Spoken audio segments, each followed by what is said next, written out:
In Hollywood, the screenwriter William Goldman once observed, "Nobody knows anything."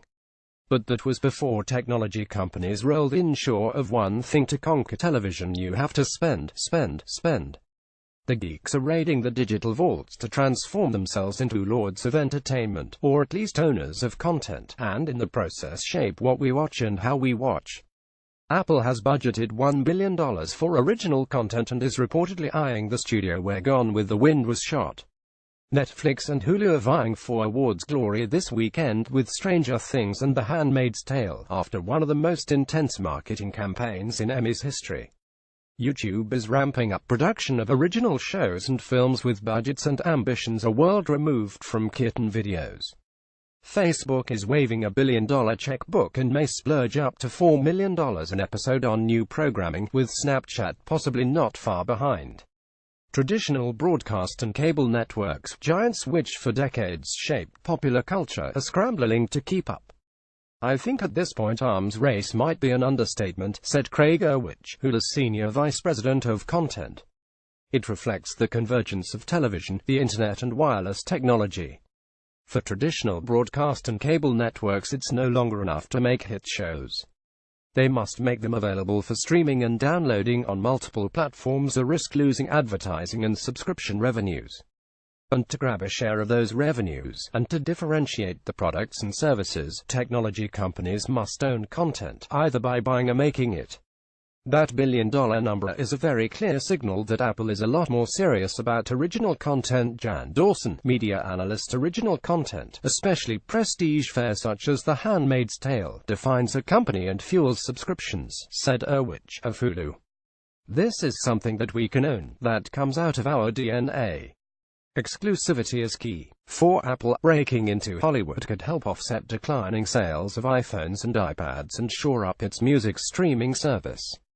Adding a library of shows and films to the service will give existing subscribers much greater value for the $10 monthly fee and should attract new subscribers.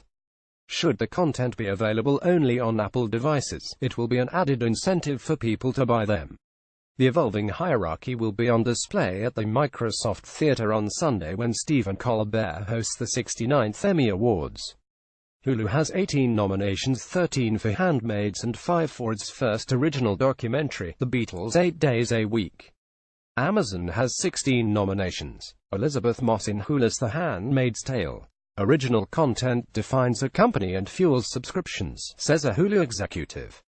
Photograph. George Craker. HBO remains an Emmy behemoth with 111 nominations, Westworld alone bagging 22. But Stranger Things, The Crown, and House of Cards have helped Netflix close the gap from previous years, the former DVD mailing service garnering a total of 91 nominations. Apple stumbled into original content with Planet of the Apps and Carpool Karaoke, critically derided reality shows streamed through its music service. But since hiring Jamie Ehrlich and Zach Van Amberg, Sony executives who shepherded hits like Breaking Bad and The Crown, and earmarking $1 billion to build an arsenal of original TV shows, the iPhone maker is expected to become a formidable player. That billion-dollar number is a very clear signal that Apple is a lot more serious about original content than a year or even 6 months ago, said Jan Dawson, a media analyst with Jackdaw Research. "They want to produce quantity and quality. Game of Thrones type stuff. The tech company will inhabit Hollywood history if its original content division moves into the Culver Studios, a possibility first reported by the Financial Times. The iconic lot, formerly owned by RKO, Howard Hughes and Cecil B. DeMille, was used to shoot The Matrix and Gone with the Wind. Gloria Swanson's Night Spirit reputedly roams the studio. Apple declined to comment for this story. Amazon, which is reportedly in competition with Apple for the James Bond film franchise, with potential for 007 spin-offs, has also been linked to the studio. Netflix led the way when it decided being a platform was not enough. It decided to become HBO faster than HBO can become us, as content chief Ted Sarandos said in 2013. He meant that content creators would eventually create their own streaming platforms, and stop giving them to Netflix.